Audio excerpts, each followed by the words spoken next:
जय हिंद दोस्तों, मैं हूं एसपी अभिलाष और आप देख रहे हैं द जियोपॉलिटिकल डेस्क। पाकिस्तान में गद्दार कोई पैदा नहीं होता, गद्दार बनाया जाता है। आज फैज हामिद गद्दार है, कल इमरान खान और परसों कोई और होगा। सवाल ये नहीं है कि किसे सजा मिली है, सवाल ये है कि पाकिस्तान में सत्ता डरती किससे है, क्योंकि जिससे सत्ता डरी है उसे गद्दार करार दिया गया है। लिस्ट बहुत लंबी है, लियाकत अली खान से लेके बेनजीर भुट्टो तक सबको गद्दार बोला गया। एक टाइम पे इन्होंने अपने कायदे आजम मोहम्मद अली जिन्ना तक को नहीं छोड़ा, उनकी बहन को नहीं छोड़ा। पाकिस्तान की हिस्ट्री पूरी सनी हुई है। एक बार फिर पाकिस्तान के अंदर कुछ ऐसा होने वाला है जो पूरी पाकिस्तान की आत्मा को झकझोर के रख देगा। आज की वीडियो में मैं आपको वही बताने वाला हूँ कि शुरुआत हो चुकी है। ये शुरुआत कैसे हुई और किस तरीके से परत दर परत पाकिस्तान में पूरी की पूरी बिसातें बिछ चुकी हैं। तो दोस्तों, वीडियो को शुरू करने से पहले आप लोगों से निवेदन है कि वीडियो को लाइक कर दीजिए, चैनल को सब्सक्राइब कर लीजिए और बेल आइकन दबाना बिल्कुल मत भूलिएगा। दोस्तों, आप ये तो जानते हैं कि पाकिस्तान के अंदर 27th अमेंडमेंट इंप्लीमेंट हो चुका और उसी के साथ साथ आसिम मुनीर को सीडीएफ भी बना दिया गया है। लेकिन आसिम मुनीर को पाकिस्तान ने केवल सीडीएफ ही नहीं बनाया, पाकिस्तान ने अपना पूरा का पूरा मुस्तकबिल चेंज कर लिया। अब आसिम मुनीर बिल्कुल नहीं रुकेगा और आसिम मुनीर ने हर उस इंसान को आइडेंटिफाई कर लिया है जो उसके रास्ते में खड़ा हुआ था या फिर खड़े होने की सोच रहा था, और वो एक एक करके हर एक से बदला लेगा। और ये केवल पॉलिटिशियन तक सीमित नहीं है, ये हर उस इंसान तक आएगा जो आम आदमी की कैटेगरी में भी खड़ा होता है, जिसने इमरान खान का साथ दिया है। आसिम मुनीर के आने के साथ साथ पाकिस्तान के अंदर आर्मी केवल मजबूत नहीं हुई है, पाकिस्तान की जुडिशरी और कॉन्स्टिट्यूशनल पावर्स खत्म हो गई हैं। अब पाकिस्तान के अंदर ना तो कोई डेमोक्रेसी बची है और ना ही कोई जुडिशरी बची है। जुडिशरी का डायरेक्ट मतलब है इंसाफ से। पाकिस्तान के अंदर अगर अब इंसाफ होगा तो केवल आर्मी करेगी, नहीं तो नहीं होगा। सीधी सी बात है। एक चीज समझ लीजिए, पाकिस्तान में अब केवल उसे ही इंसाफ मिलेगा जो आर्मी का सगा है, और आर्मी का सगा होने का मतलब केवल आर्मी का सगा होना नहीं, आसिम मुनीर का सगा होना भी है।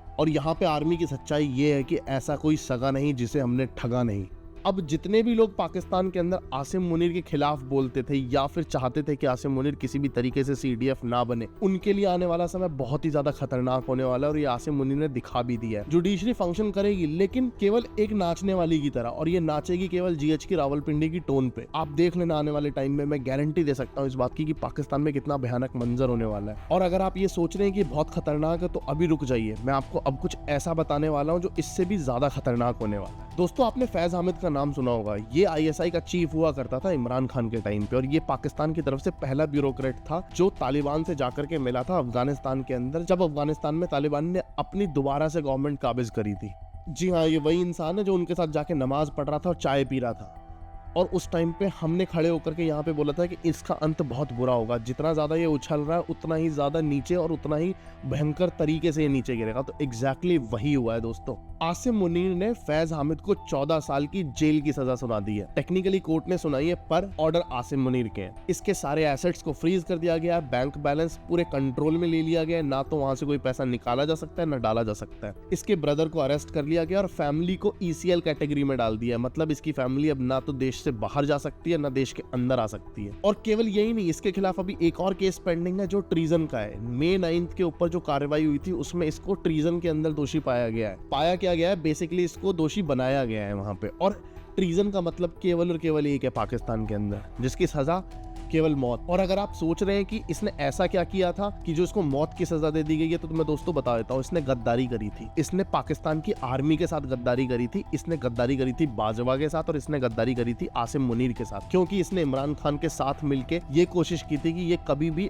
पावर से ना हट, जिससे रास्ता रुक गया था बाजवा का और आसिम मुनीर का। और दोस्तों, पाकिस्तान में गद्दारी की सजा केवल मौत है, तो इसे अब वही मिलेगी। और अगर आप सोच रहे हैं कि ये चीज यहाँ पे रुक जाएगी तो रुक जाइए दोस्तों, असली बम तो अब फटने वाला है। फैज हामिद को किनारे करने के बाद ये आंच आएगी पीटीआई के ऊपर, और पीटीआई के हर इस मेंबर पे आएगी जो इमरान खान के बेहद करीबी था, चाहे वो शेख राशिद हो या फिर गेंडा हो। जी हाँ, आपने सही पहचाना, मैं फवाद चौधरी की बात कर रहा हूँ। इन सब पे वो कार्रवाई की जाएगी। आसिम मुनीर किसी को नहीं बख्शेगा, एक एक करके सबसे बदला लिया जाएगा, मतलब परत दर परत, layer by layer Asim Munir सबको छांटेगा पहले, और फिर सबसे आखिर में तलवार पहुंचेगी इमरान खान की गर्दन पे। और इमरान खान भी बिल्कुल वैसे ही फेट का सामना करेगा। और मुझे लगता नहीं है कि इसको किसी तरीके से रोका जा सकता है या फिर पाकिस्तान में कुछ ऐसा हो जाएगा कि जिससे रुक जाए। और दोस्तों, इसकी शुरुआत ऑलरेडी हो चुकी है। जब से 14 साल की सजा फैज हामिद को मिली है, उसके बाद से पीटीआई के ऊपर क्रैकडाउन इंटेंसिफाई हो गया है। और अगर आप ये सोच रहे हैं कि आसिम मुनीर ये करके प्राप्त क्या करना चाहता है, तो मैं आपको बता देता हूँ, आसिम मुनीर अपने पूरे के पूरे ऑपोजिशन को न्यूट्रलाइज करना चाहता है, फिर चाहे वो पॉलिटिकल हो, आर्मी के अंदर हो या फिर सोसाइटी के लेवल पे हो। जितने भी पाकिस्तान के अंदर लोग जो आसिम मुनीर के खिलाफ खड़े हो रहे हैं, उन सबको एक तरफ से न्यूट्रलाइज किया जाएगा। और ये सब हो इसलिए रहा है क्योंकि पाकिस्तान के अंदर गद्दारी डिफाइन करने वाली केवल और केवल आर्मी है। आर्मी डिफाइन करते हैं कि गद्दारी है क्या। अगर आप आर्मी के खिलाफ बोलते हैं तो आप गद्दार हैं। अगर आप सिविलियन हैं, पॉलिटिशियन हैं, एथनिक लीडर हैं, आप वहाँ पे ह्यूमन राइट्स वाले हैं जो आर्मी के खिलाफ लिखते हैं, तो आप गद्दार हैं। अगर आप आर्मी से लॉयल नहीं है तो आप गद्दार हैं। आर्मी डिसाइड करती है कि लॉयल्टी होती क्या है, और अगर आर्मी ने डिसाइड कर लिया आप लॉयल नहीं है, तो इसका मतलब आप वाजिबे कत्ल हैं। एग्जैक्टली जिस तरीके से जाहिल पहले चूरन बना के अपनी आवाम को खिलाते थे, एग्जैक्टली अब वो चूरन हर जगह बांटा जाएगा, खुलेआम बांटा जाएगा, और हर उस इंसान को पेला जाएगा जो आर्मी के खिलाफ आवाज उठा रहा था। फिर चाहे वो बड़े बड़े लीडर हों, आईएसआई के बंदे हों, आर्मी के बंदे हों, या आम पब्लिक हो जो जलसे में इमरान खान के साथ शामिल हुई थी। पर दोस्तों मुझे यहाँ पे ना एक बहुत ही ज्यादा अजीब सी बात लगती है कि पाकिस्तान के अंदर जो पेट्रियोटिज्म है और जो देशभक्ति की भावना है, वो बेवकूफ आर्मी के अफसर सिखाते हैं जो खुद पाकिस्तान से पैसा लूटने के बाद बाहर जाके शिफ्ट हो जाते हैं, जिनके अपने बहुत बड़े बड़े बिजनेस हैं, रेस्टोरेंट चेन है, आइलैंड ऑन करते हैं, दुबई और लंदन में अपनी कोठियां बना करके बैठे हैं, पूरा लेविश लाइफस्टाइल जीते हैं। यहाँ पे लोगों को ये देशभक्ति का चूरन देते हैं और बाहर जाकर के पूरी लेविश लाइफ जीते हैं अपनी फुल आजादी के साथ, क्योंकि इनको डर नहीं है कि कल को कोई इनको पकड़ के वापस लेके आएगा या फिर इनको सजा दे देगा। क्योंकि पाकिस्तान में कंसेप्ट है ही नहीं। पाकिस्तान में देशभक्ति का मतलब केवल एक है, आर्मी में आओ, पैसा लूटो, निकल जाओ, दूसरे का नंबर आने दो, बस केवल और केवल ये देशभक्ति है पाकिस्तान की। और ये सब कुछ कैसे चल रहा है इतने सालों से, अगर आप ये सोच रहे हैं तो मैं आपको एक चीज बता देता हूँ। इसके पीछे केवल और केवल दो ही रीजन है। एक तो इनका अपने रिलीजन के प्रति बहुत ज्यादा संवेदनशील होना, जो पूरे टाइम ये केवल इस्लाम इस्लाम इस्लाम करते रहते हैं। और अगर आप दोस्तों सोच रहे हैं कि पाकिस्तान में आखिर ऐसा हो क्यों रहा है, इतना ज्यादा अनार्की कैसे फैल रही है पाकिस्तान के अंदर, तो मैं आपको एक चीज बता देता हूँ, ये कुछ नया नहीं है। पाकिस्तान का पूरा इतिहास इसी से सना हुआ है। पाकिस्तान उन वो देशों में से है जिसके अंदर सबसे ज्यादा अनार्की फैली हुई है। पाकिस्तान की पूरी हिस्ट्री के अंदर लियाकत अली खान से लेकर के बेनजीर भुट्टो तक पूरी की पूरी हिस्ट्री इनकी खून से सनी है। और केवल एक ही रीजन है उसके पीछे, इन सारे क्राइम्स को करवाने वाली केवल और केवल आईएसआई और आर्मी है वहां की। पाकिस्तान की आर्मी ही पाकिस्तान की सबसे बड़ी दुश्मन है। अगर पाकिस्तान इतने समय में कभी उभर नहीं पाया तो केवल और केवल पाकिस्तान की आर्मी की वजह से, क्योंकि इनकी आवाम को ये लोग चूरन चटाते हैं और उसके बाद अपना काम निकालते हैं। पूरी की पूरी आर्मी के अंदर जितनी ब्रास बैठी है, केवल और केवल वो एक ही काम करती है, बाहर से आई हुई एड को लूटना। और ये गद्दारी की प्रथा पाकिस्तान में कोई नई नहीं है। जब बांग्लादेश पाकिस्तान का पार्ट हुआ करता था तो शेख मुजीबुर रहमान बहुत अच्छे मार्जिन से इलेक्शन जीतते थे,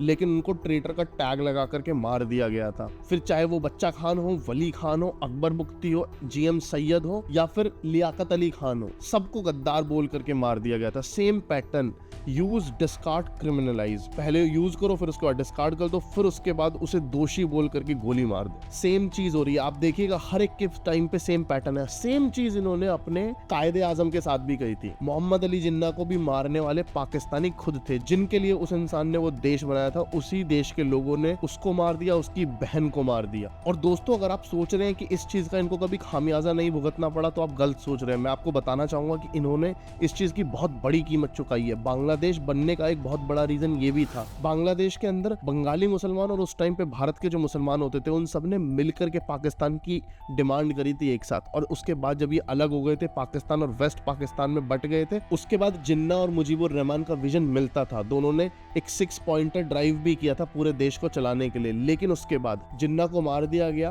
आर्मी ने टेक ओवर ले लिया, स्टेट का रिप्रेशन होने लगा और इन लोगों ने बांग्लादेश के बारे में ये बोला था कि ये काले और नाटे हमारे ऊपर राज करेंगे। इस तरीके से एथनिक क्लिंजिंग की जाती थी इन लोगों की। इन लोगों के दिमाग के अंदर नफरत घुसी हुई है और ये सारी की सारी नफरत की केवल और केवल एक ही वजह है, जो ये अपने धर्म का चूरण चाटते हैं, इनको वो ही सबसे ज्यादा रेडिकल बनाता है। और यही सबसे बड़ा मोटिवेशन था बांग्लादेश के लोगों के लिए, जिन्होंने अपने देश के लिए पाकिस्तान के खिलाफ एक मोर्चा खोल दिया और जो बाद में एक पूरे की पूरी कंट्री के रूप में निकल के आया। पाकिस्तान के 2 टुकड़े हो गए, उसके बावजूद भी ये लोग नहीं रुके और एग्जैक्टली वही चीज ये आज भी रिपीट कर रहे हैं। जो आज फैज हामिद के साथ हो रहा है, सेम वही चीज पाकिस्तान के इतिहास में वो हर लीडर के साथ, हर आर्मी के बंदे के साथ कर चुके हैं, जिसने आर्मी के साथ अलाइन नहीं किया, पावर होल्ड करने की कोशिश करी है। मुशर्रफ टाइम रहते ही भाग गया था, वरना उसके साथ भी एग्जैक्टली वैसा ही होता। अगर आप सोच रहे हैं कि फैज हामिद ने एग्जैक्टली ऐसा किया था, तो मैं आपको बता देता हूँ, फैज हामिद ने एक पैक्ट साइन किया था इमरान खान के साथ, जिससे उसको परमानेंट रूल मिल जाता आर्मी के अंदर। मतलब उसके हाथ में हमेशा पावर होती और इसमें फैज अहमद को बहुत बड़ा फायदा होता है। लेकिन दोस्तों एक बात याद रखना दोस्तों, किसी का फायदा किसी का नुकसान होता, तो यहाँ पे नुकसान किसका होने वाला था तो मैं बता देता हूँ। यहाँ पे नुकसान होने वाला था कमर जावेद बाजवा का और आसिम मुनीर का।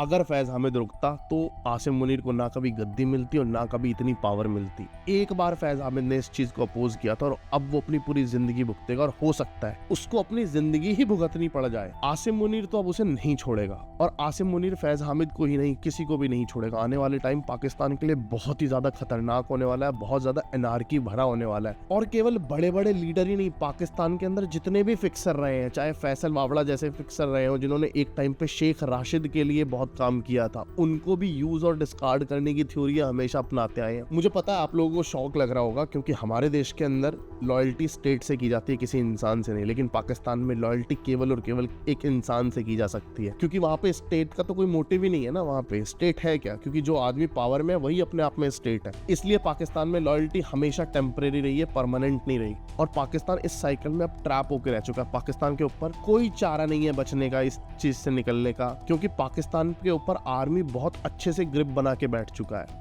आप देखिएगा ये एक पैटर्न है पाकिस्तान के अंदर, जब भी कोई डेमोक्रेटिक गवर्नमेंट जाती है और एक आर्मी चीफ आता है तो वहां पे पावर स्ट्रगल के लिए खेल होना शुरू हो जाता है और हमेशा जीतता कौन है? आर्मी। पावर डोमिनेंस किसकी रहती है? आर्मी।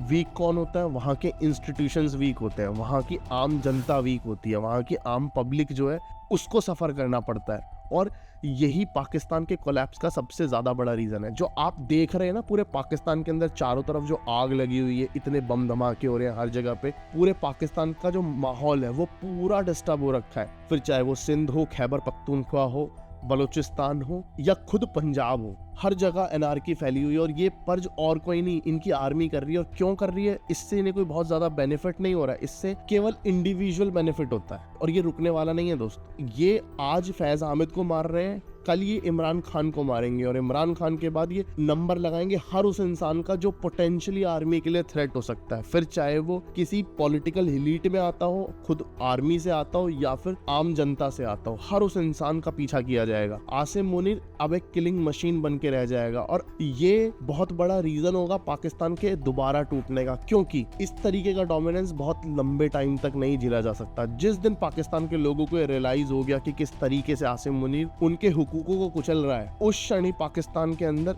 एक बहुत बड़ा गुब्बार फूट जाएगा। और ये गुब्बार जब फूटेगा तब आसिम मुनीर गद्दी छोड़ के भागेगा। और मैं आपको ये चीज की गारंटी दे सकता हूँ कि आसिम मुनीर का अंत बिल्कुल अच्छा नहीं होने वाला है, क्योंकि आसिम मुनीर जो चीज कर रहा है उसमें वो इतना आगे बढ़ चुका है कि अब उसके लिए पीछे हटना तो मुश्किल है ही, लेकिन अब उसके लिए यहाँ से बच के जिंदा निकलना अपने आप में बहुत बड़ा टास्क होगा। इसलिए आप एक चीज गौर करना, आसिम मुनीर बहुत ज्यादा यूएसए जाता है। ये यूएसए क्यों जा रहा है? ये यूएसए जा रहा है इम्यूनिटी लेने के लिए, क्योंकि ये यूएसए के कुछ काम यहाँ निकलवाएगा, वहां पे उसको वहां की नागरिकता मिल जाएगी। और पाकिस्तान में कल कुछ आउट ऑफ कंट्रोल होता है आसिम मुनीर से तो वो भाग करके यूएसए जाके छुप जाएगा। और मुझे लगता नहीं है कि अगर वो वहां पे छुप भी जाए तो वो अपनी जिंदगी ऐसे काट लेगा, क्योंकि पाकिस्तान की एक और हिस्ट्री रही है कि इन्होंने अपने लीडर्स को देश के बाहर जाके भी मार दिया है। आप लोगों को क्या लगता है कि आने वाले टाइम में पहले इमरान खान का नंबर आएगा या आसिम मुनीर का? कमेंट्स में जवाब देना बिल्कुल ना भूले। जय हिंद, वंदे मातरम, भारत माता की जय।